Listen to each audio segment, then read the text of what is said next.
Hello all. So in the last class we saw that how we can do a rings, ring resonator simulation. So the ring resonator simulation we did using a numerical mode software, and in the mode we use the variational FDTD solver. Variational FDTD we use because it's faster than FDTD. However, let's say this is just a single device simulation. However, say my ring is very large, or I have a network of rings, or I have multiple such devices with rings, couplers, Y splitters, Mach Zehnder interferometers. So if I have to do such a kind of simulation, I need a circuit level simulator. So every time doing an FDTD simulation might not be viable, primarily because it will take a lot of time. So in such situations, we use the interconnect simulating software.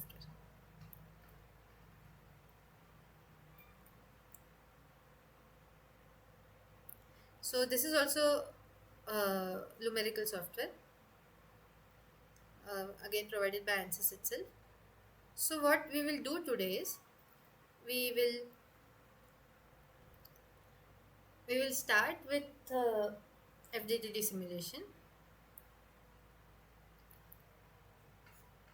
Okay, so this FDTD simulation we'll do not in the mode solver but in the FDTD solver itself.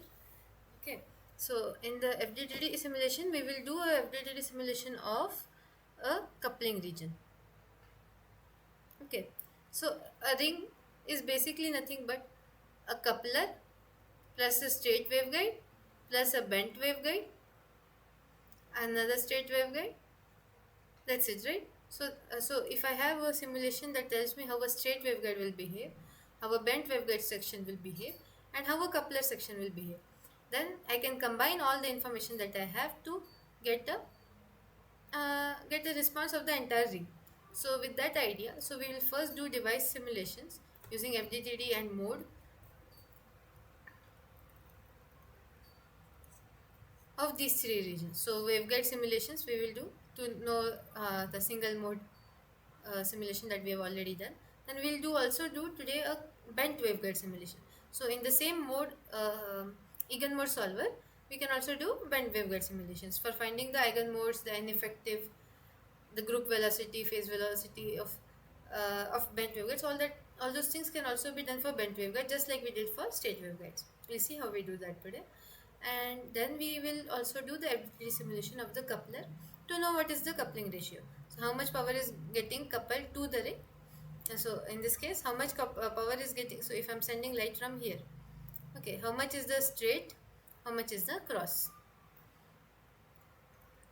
So all these three device simulations will do, and then this data we have to feed it into the interconnect. So for looking at this, I will look at another ring resonator example, again provided by ANSYS itself, ANSYS American. So yeah, just a minute. Yes, so you can see here ring modulator example is there. You can download the example from from this website. Um, so this is a modulator. So they have also done a charge simulation to modulate the ring. But for now, let's not go into the charge part of it. Let's just look at the FDTD mode and interconnect portions.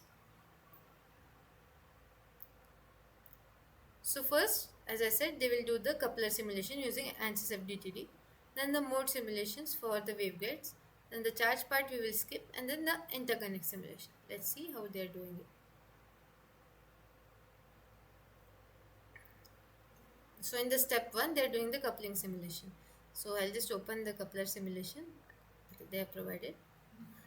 So this is the coupler that they have. So there is a straight waveguide, and then there is also a bent waveguide. So it's actually a shallow edge kind of a thing. So they have not given any explicitly shown the SiO2 part. So everything, the background refractive index is SiO2 refractive index that we can set in the FDTD. I'll just show you. See, the background material has a refractive index close to the SiO2 refractor index, so we don't have to show SiO2. And these are shallow H waveguides. Let's zoom in.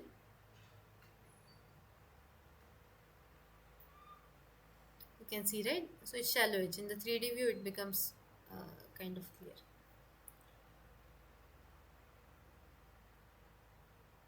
See? Okay.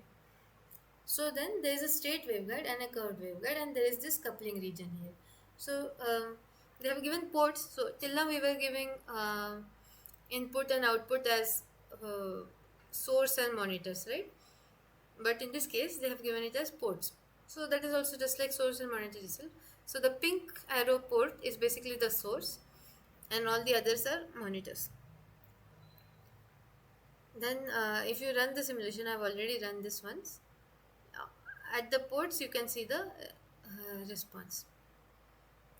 It's top right, visualize. You see? So so it's like at 1550, if you look, it's almost 0.965, above 0.965. So it's like 96.5% of the power is there in the straight waveguide itself. So very less power is getting coupled to the curved waveguide.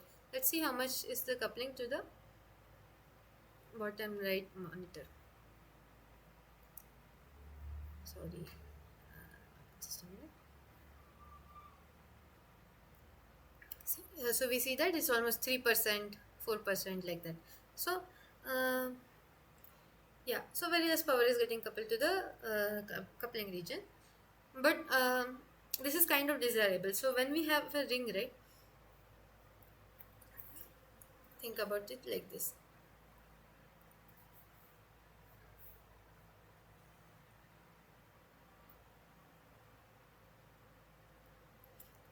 I have a ring, say there is no second waveguide, so then there is less chance of loss, because only the loss is due to the waveguide and the bends. Okay, so in that case I'll get a nice uh, low Q factor response. However, the moment I add another waveguide here, so there is an inherent loss because of the coupling between this coupling region, right? So the coupling between the ring and the waveguide. So we are adding this waveguide so that we can get some light out. But the point that we are getting some light out means there is a loss. And as you know, when the ring is lossy, Q factor will go down. So if the black one was the earlier response, the new response will look something like,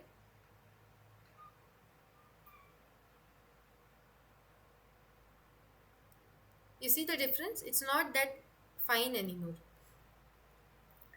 So one way that people go about reducing this is they reduce the coupling. So if say if earlier I had 50-50 coupling into both arms, maybe I reduce it to some 2%, 3% in the ring, rest all 97% in the waveguide. So that the lesser the power gets coupled to the ring, more fine will be the frequency response. So this is frequency, this is power, intensity. So that's the idea. That's why I think they have kept it to be like that. And one more interesting thing here is they have put a mesh gap region. So that you can put by, just a minute, I'll show you that. So every time you want to make changes, every time you want these options to be available to you, you have to come from the layout mode again to the run mode, means editing mode. So yeah, so the mesh gap is basically just to increase the meshing in this region. So if you look here, in this region we want higher meshing. So for that we can just go to the simulation. So this is available in FDTD solver, and in FDTD solver you can define the solver region, and you can also define an additional mesh. So that from here they took the mesh and named it as mesh gap. And let me just show you what are all the parameters inside the mesh gap. Edit object. So see, you can edit the override the Y mesh in the entire region. So in the entire region, the Y mesh might not be as fine as in this region. So in this region, you can override it and make it as finer as you want. And then geometry to just to define what region we are talking about. Okay, so that is about the mesh. Yes. So yes. So once we run the simulation, again we have to run it. After running the simulation, sorry. After running the simulation, we have to run this script. So this script also they have provided in the example. So what this script is essentially doing is, it is finding the S matrix parameters. So the S matrix parameters for this coupler. So we have the inputs, we have the outputs. So we should be able to find the S matrix, right? So we find the S matrix by going through the ports of the FDTD, and this is how we do it. And then they have also exported this S matrix to uh, I'm sure they have exported it somewhere. See, the coupling coefficient dot text file.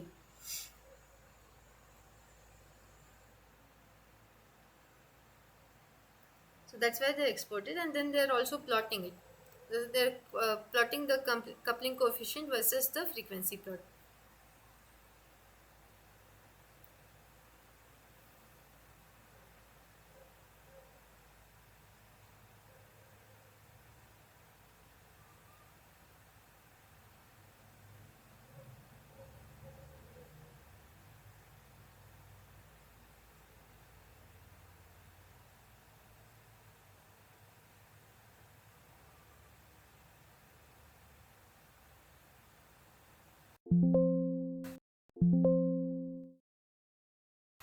It's not letting me move it. I have to, I think, wait for it to finish running. So that's why we usually, I showed you the last simulation in variation FDTD. The normal FDTD consumes a lot of power and time. Okay, so now we can see the script more clearly.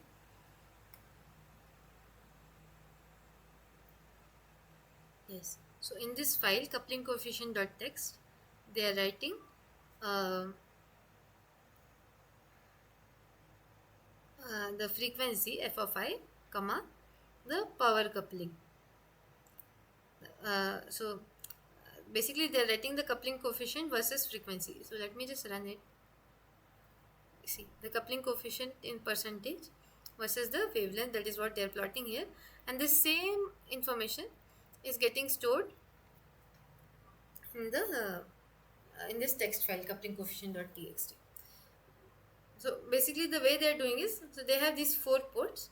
They're just sending different frequencies of light, noting down the coupling between, so the transmission that is going through the cross port, transmission that is going to the through port, like that, and back scattered, I mean, light. And based on all that, they're making the S matrix. So S is equal to get result. So the get result of FDTD ports bottom right.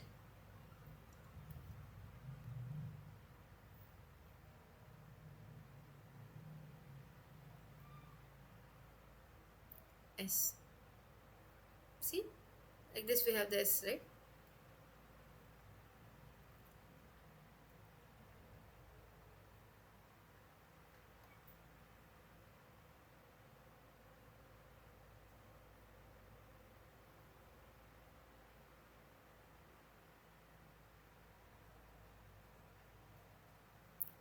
So yeah, so this is the electric field. So they found the power. Power is absolute of S in S dot H square. So that is what is the coupling coefficient.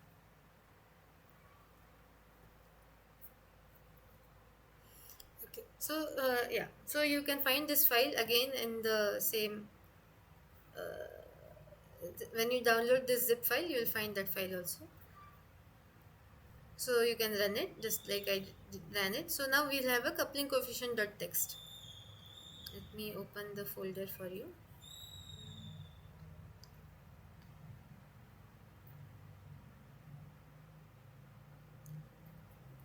So there will be a coupling coefficient. So this is the text document. So it has all the frequencies versus the coupling.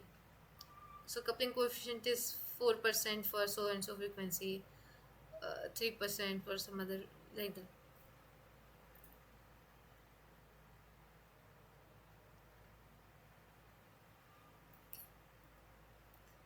So that part is done. So we have finished successfully uh, this portion of the simulation. Next is to do the waveguide simulations. So that we have already done in the previous class. Only thing we need to do is the curved waveguide part, and we need to understand how to export the waveguide simulations to interconnect. Let's see that. So we did this first step. Now we'll move to the second step.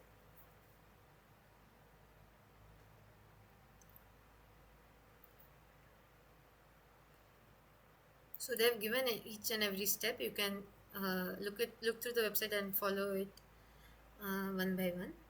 For now, I'll just open the zip waveguide file. I think it is already open.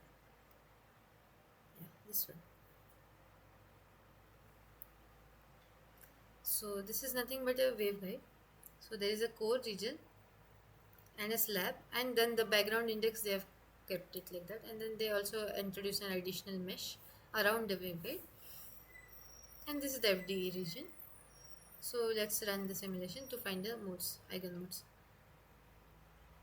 So yeah, so don't worry about the frequency right now. We'll anyways do a frequency sweep.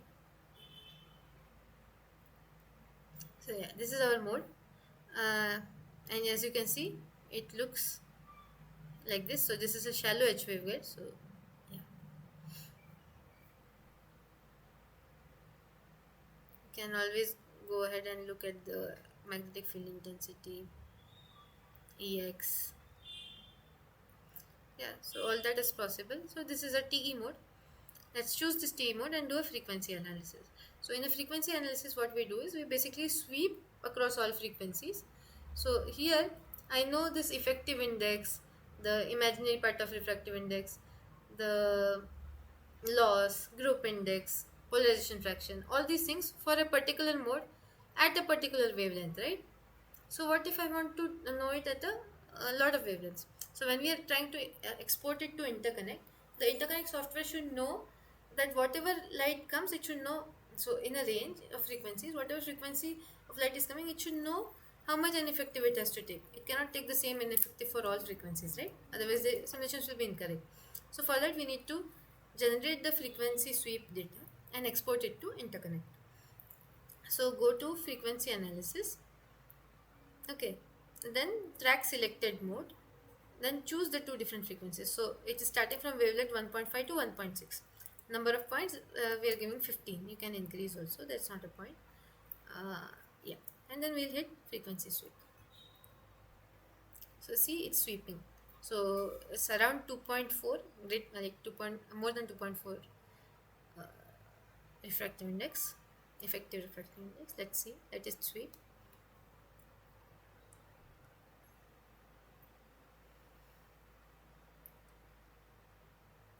Yeah, yeah, almost like 2.6, 2.5 to 2.6 is the variation, and you can clearly see that the refractive index is changing with the wavelength. So this data we need to export it. We need to export it to the interconnect. So when we are opening the interconnect file, it knows this effective index. It's not just effective index, by the way. You can know other things also like loss. So at 1550 the loss is minimum. Gain, group index. It's probably because they have designed the waveguide for 1550. Group velocity, delay, all these things we can know. Okay, so let it be at effective index right now. So when we are exporting it to interconnect, it will get the data from all these parameters data for this frequency range. It will get. So interconnect export for interconnect, and then we will name it as straight waveguide.ldf. Since it's already named, I'll use the same name and hit save. Since it's already present, so I have to overwrite it. Okay. So yeah, so this was for the straight waveguide section. Then you remember we also need to do for the bent waveguide section. So for that we need to know the radius of the ring. So based on the radius we can do the bent waveguide. So In this example, they are following, I think, 10 micron radius. Let's go back to the model analysis part. So in the model analysis part itself, they have an option of bent waveguide. So you can just take that, give the bend radius. Okay, and you can also give the bend orientation, how it is. Um, uh, it's like in which direction it is bending in. So 0 is fine, 180 is also fine. Like that. Bend location, you can give simulation center. From the center, it is bending to this side or that side. Sometimes it can also bend from a different place. So from there, if it is bending, then yeah, some things will change. You can try changing it, but we usually give center. Calculate modes. You see here, so the mode has slightly shifted, so there is less red. I'll zoom in. On this side, more red on that side. So before, when it was not bent and we calculated modes, it was exactly symmetric. Okay, now that there is a bend, the mode has slightly shifted to one side. Like it's very slight because the bend radius is very small, but it has slightly shifted. Okay, so again we have to do a frequency sweep and store the data. Select parameters, frequency sweep.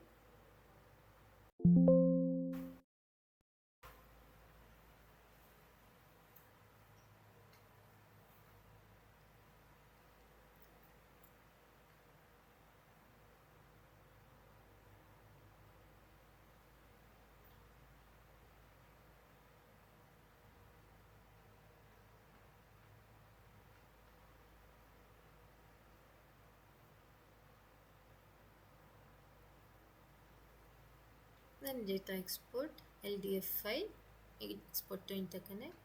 Now we'll say bent waveguide, save, rate. Okay. So now we know how to. We already knew how to do the. This is nice place to see how.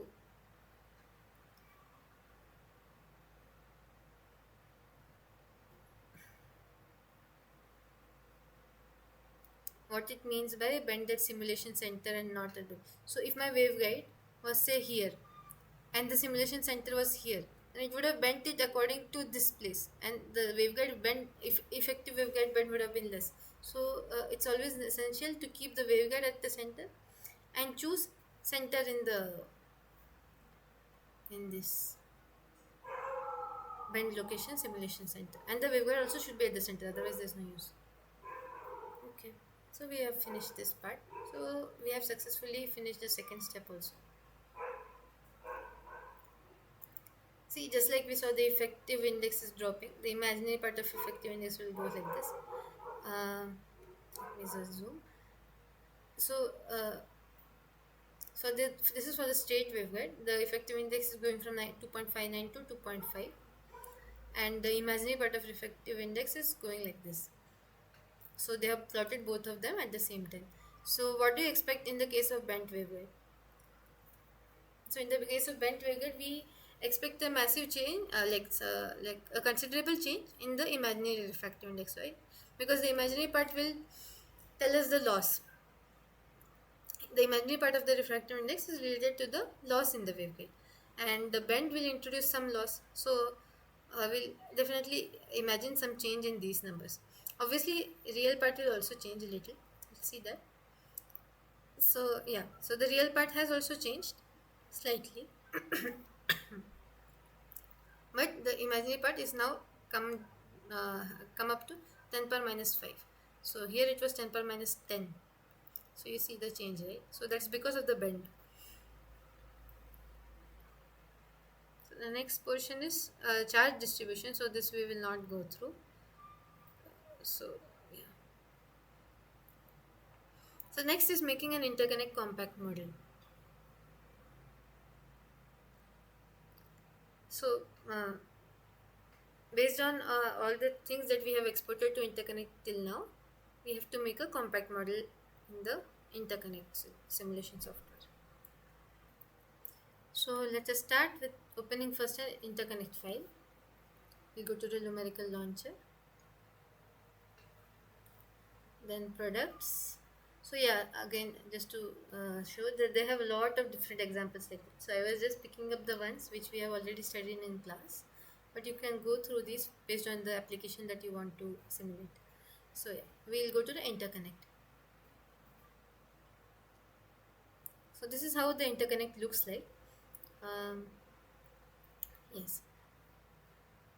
So we can find all the elements here. So first thing we need is a waveguide, right? So that is the basic part. So we'll go to the waveguides, and then there are different waveguides. So we want to import the waveguide that we simulated in mode. For that we choose the mode waveguide.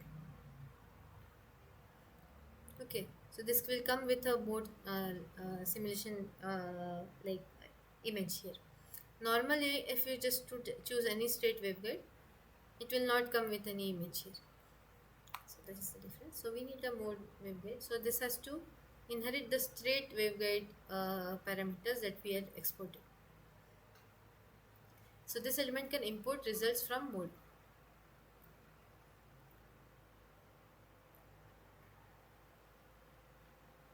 So this is the LDF file name, right?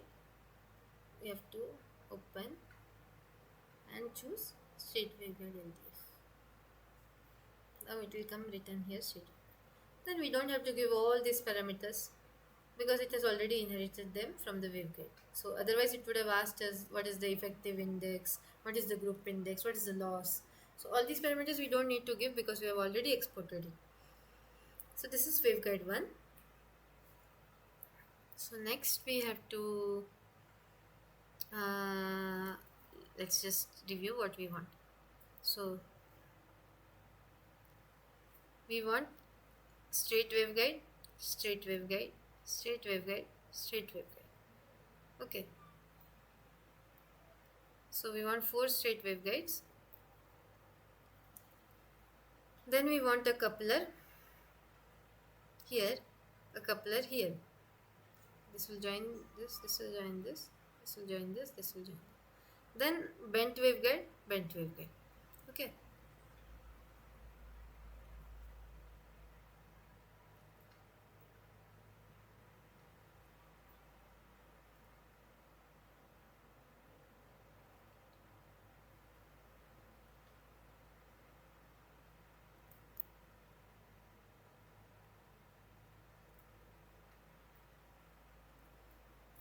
Okay. So since we already put one straight waveguide, let's just put the other 3 also.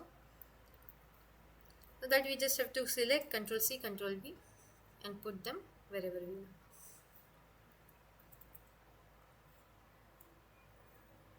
Okay. So these are the 4 straight waveguides. Next we want 2 couplers, right? So go to waveguides, couplers, and there is this coupler.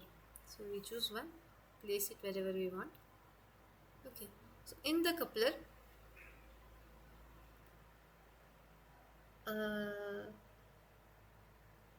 so input parameter, it's asking for a coupling coefficient. So we don't know the coupling coefficient. It has to inherit it from the simulation that we did before. So we have to choose table. Okay.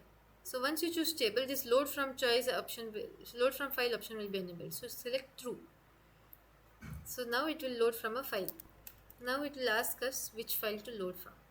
So measurement file name. So go here, open. Now which file? Coupling coefficient file, right? That is the one that we exported using the script. So we go to coupling coefficient, open. Now coupling coefficient, this we just open edit. So these are the numbers. So it automatically took from the file the frequency versus coupling coefficient data. So this is 20 cross 2 data. So it will show here 20 comma 2. So then other things we don't need to worry about. So we already have our coupler. So we need 2 couplers. So let's just copy paste one more. So now what do we need? We need bent waveguides, right? So let's just Control C, Control V this. Place it here. And instead of the straight waveguide file, we have to open bent waveguide file. Okay, and then we can rotate it with just Control R command. Position this based on our need, and then we can just go about connecting.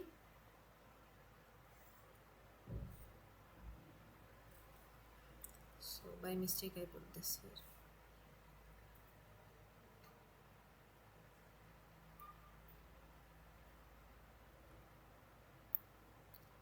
So we need one more bent waveguide here. Yeah. Now the next thing is the length of the waveguides. So now I have not put any length.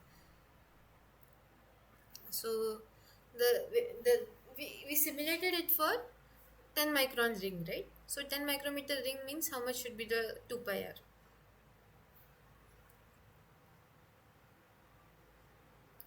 So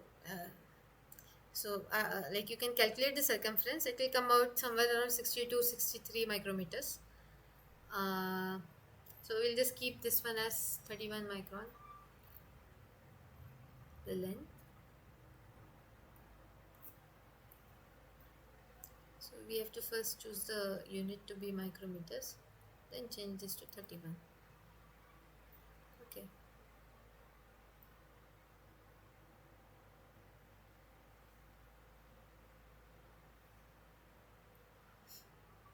Similarly, this also.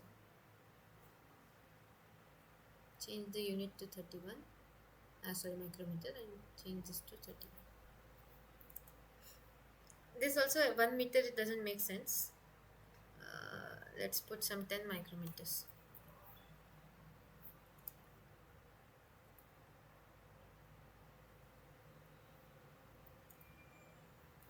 So yeah, after all this, what is the next most logical step to proceed with? Putting a source and a detector, right? Otherwise, how will we measure anything?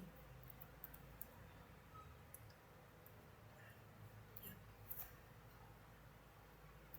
So now we need to go again to Delhi Mandir library. So either we can put a continuous wave source using the source as optical source. So they have continuous wave source, and we will also have to put the energy detector. Uh, so they have PDs, photodetectors. Uh, so another way to go about this is just choose an analyzer, and we can use an optical network analyzer. Okay. So in an optical network analysis, we can change the number of input ports to 2 or 3 even. 2 ports is fine. Output will go. So the output of an optical network analyzer is basically the input to our device, and the inputs are the output of our device. Input 1 will be the throughput, input 2 will be the drop port. You can always give an input 3 for the additional port, but it's okay for now. And then let's look at all the properties of the network analyzer. So let me convert it to wavelength because I'm more comfortable with wavelengths. So it's the center frequency that it is giving is 1552.52 nanometers. Frequency range we can increase maybe to 100 nanometers so that we see a broad spectrum. Number of points is fine.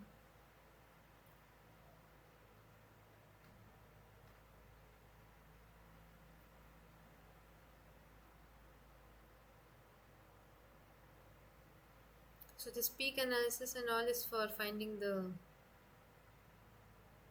Q factor. It's okay. Let's hit run.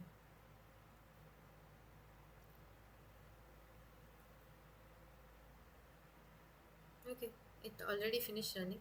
Hardly takes any time. Because we already know all the parameters, it just has to fit and perform some multiplications. That's all it is doing. Let's see the gain or loss. Or yeah, so at the input 1 means throughput. Let's see the loss at input 1. Visualize, new visualizer. See, so some frequencies are getting lost, rest of so let me plot the gain, that will be more intuitive. See, so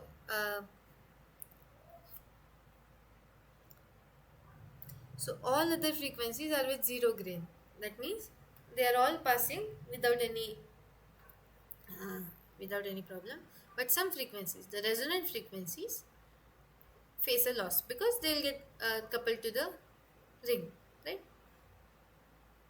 So yeah, so that is basically how it is computing it. So we know the coupling coefficient, we know the waveguide parameters. Using all that, it is able to find out the response for the throughput. It knows the S matrix parameters basically for everything. You can also see the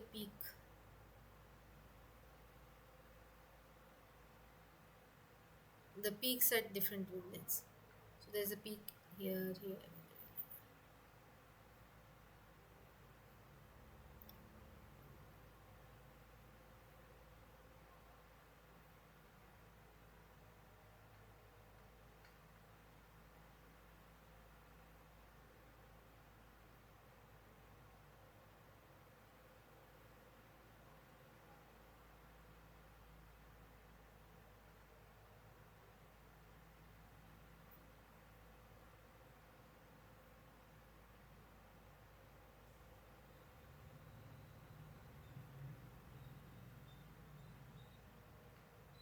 Let's look at input 2 now.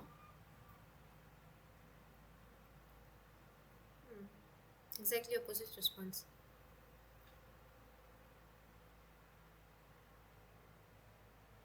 So since there was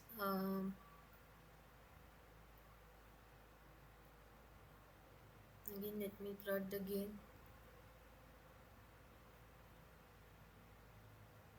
See, so uh, only when at the points where there was loss in the previous case, we'll see a gain here. So let me plot both in the same visualizer so it will become more clear. Visualize, add to visualize.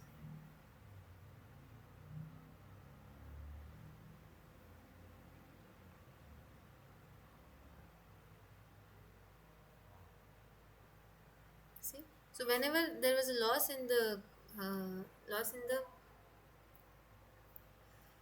throughput, there is a gain in the crossput. So that is what we expect. Dropput. Yeah. Let's just change this to single. Okay,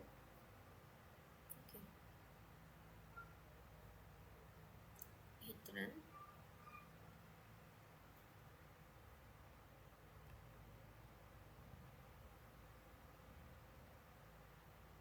So yeah, quality factor is coming out to be 156.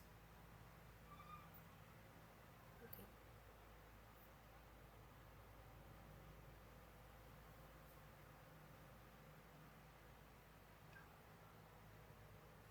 Extension ratio is 25 dB.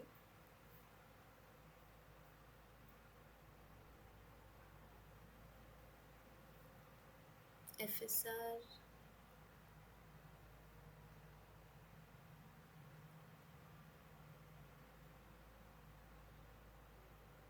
I don't think it can calculate FSR with only one peak.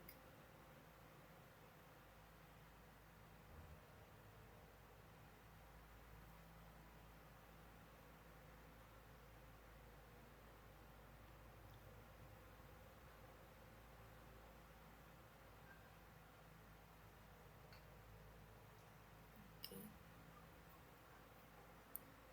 Not sure how it is calculating on this.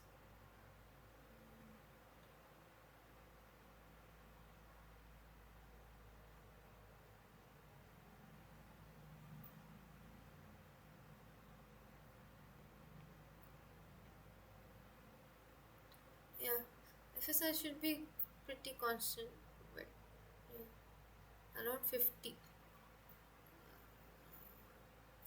watt nanometers.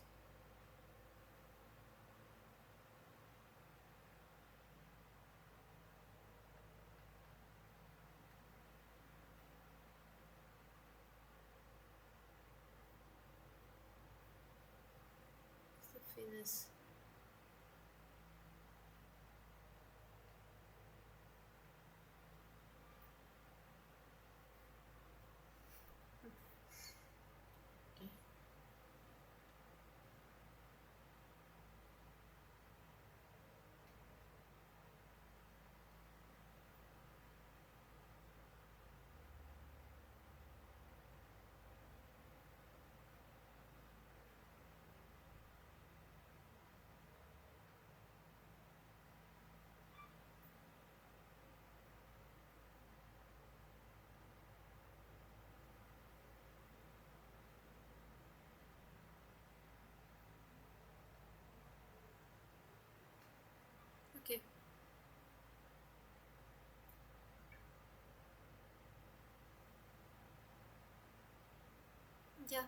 Um, yeah, I think it is following the refractive index path.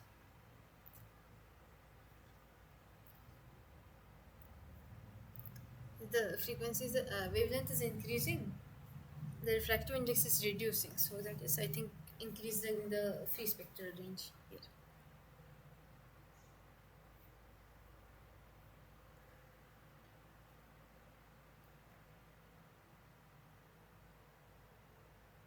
What is wrong with this?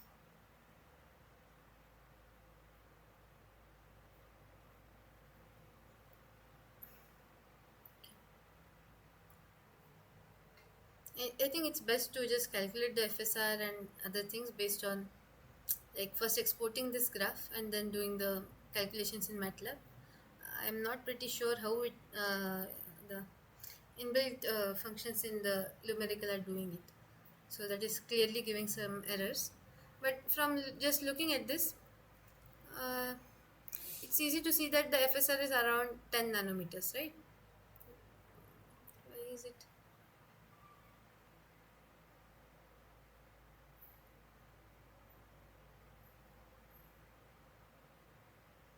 It should be this point, but everywhere. For some reason, at these points, it's different. These two are correct.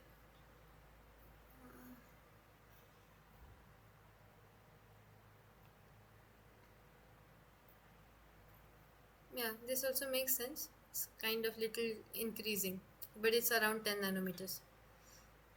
I think at the drop port it is able to calculate it, but at the throughput there are some errors.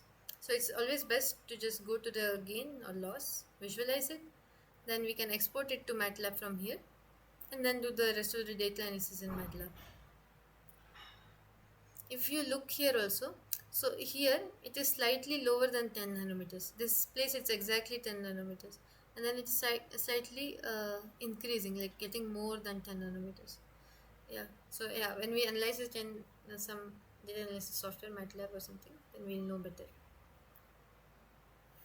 Okay, so that is it about um, how to do device simulations, how to extend it to interconnect, and yeah, so you can feel free to add more components, do fancy stuffs. There are a lot of different components available in the element library. You can also directly just put the S parameters if you have the S parameters. You don't need to know what is the device. You can just treat it like a matrix. Yeah, you have amplifiers, filters, waveguides, photodetectors, polarizers, lot of signal processing and logic tools. Yes, so that's it. Eh, So we shall end the class here today.